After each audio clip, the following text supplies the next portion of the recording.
The first time I saw the alien queen, she was standing over the body of a fallen human general. Not in triumph, in silence.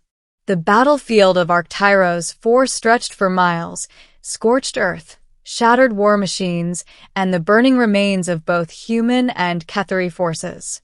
The sky was thick with smoke, glowing faintly violet from distant orbital fire. The Cathari Empire had arrived in our system without warning. Their ships were sleek, crescent-shaped constructs of living metal. Their soldiers moved with unnatural coordination, communicating through flashes of bioluminescent patterns along their skin. And at their center stood their queen. Tall, radiant, terrifying. Her armor shimmered like liquid crystal, flowing over her form as if grown rather than forged. A crown-like halo of light hovered faintly behind her head, not decoration, but technology. We had been at war for 9 brutal months. That day was supposed to be decisive. It was. Just not the way anyone expected. The collapse. My name is Captain Elias Ward, 3rd Terran Expeditionary Unit. By the time our front lines buckled, I was already separated from my squad. My armor's comms were half-functional. My rifle had 1 charge left. Smoke burned my lungs with every breath. I stumbled through wreckage, searching for survivors. Then I heard it. A sound I didn't recognize. High-pitched, fragile, not mechanical, not human. A cry. I turned toward the source, a collapsed transport carrier half buried under debris. Its hull bore the sleek curves of Cathari design. The cry came again. Instinct overrode strategy. I climbed the wreckage and forced my way through a fractured opening. Inside, the air shimmered faintly with alien energy residue. Broken panels flickered. Organic-looking conduits pulsed weakly. And there, trapped beneath a fallen support beam, was a small Cathari child. It was unlike the soldiers we'd fought. Smaller, slender, bioluminescent markings along its arms flickering erratically, like a failing heartbeat. Its eyes locked onto mine. Fear, pain, confusion. The beam had crushed part of the chamber, pinning the child's lower body. Dark, iridescent blood pooled beneath it. For a split second, training screamed at me. Enemy. Leave it. This was war. Then the child cried again. And something inside me refused to walk away. The choice. I braced my shoulder under the beam and pushed. The metal groaned. My armor servos whined under strain. The beam shifted just enough. I slid the child free and lifted it carefully into my arms. It was warm, lighter than I expected. Its glow flickered faintly as it clutched weakly at my chest plating. Outside, explosions continued. This was insane. If Cathari soldiers found me holding one of their own, I didn't finish the thought. I adjusted my grip and ran. The encounter. I hadn't made it 50 meters before the air shifted. The battlefield grew unnaturally still. I turned.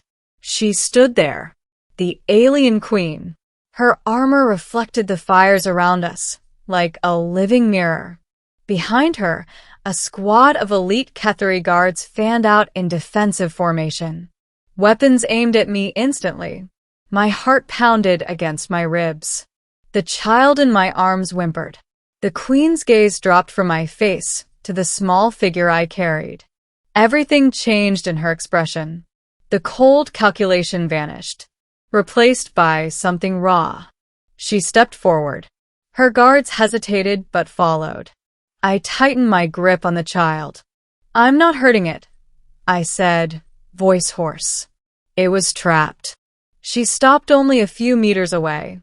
Up close, she was even more imposing, nearly 8 feet tall, luminous markings cascading along her armor like liquid starlight. Her voice resonated directly into my mind. "You hold my air." My breath caught. "Air. This is your child?" I whispered. Yes. The guards' weapons glowed brighter. One wrong move, and I would be vaporized. The child stirred weakly, its light dimming further.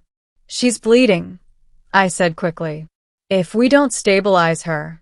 The queen moved closer, lowering herself slightly. Her massive armored frame descended until she was nearly at my eye level. You risk death by carrying her, she said. I wasn't thinking about that. Why? Because she was a child. Because no one deserves to die alone under debris. Because war is already cruel enough. But I didn't say all that. I couldn't leave her, I said simply. The queen studied me. Her guards shifted uneasily. Then something no human had ever witnessed happened. The alien queen slowly dropped to her knees. Her guards froze in shock. She extended both hands, open, palms upward, a gesture unmistakably vulnerable. You preserved my bloodline, she said. You preserved the future of the Ketheri. The battlefield around us seemed to fade. You are protector. The word echoed in my mind like a vow. Between enemies. Her guards lowered their weapons. Not out of weakness. Out of command. Medical unit, she ordered sharply in her native tongue. A sleek transport descended from the smoky sky within moments.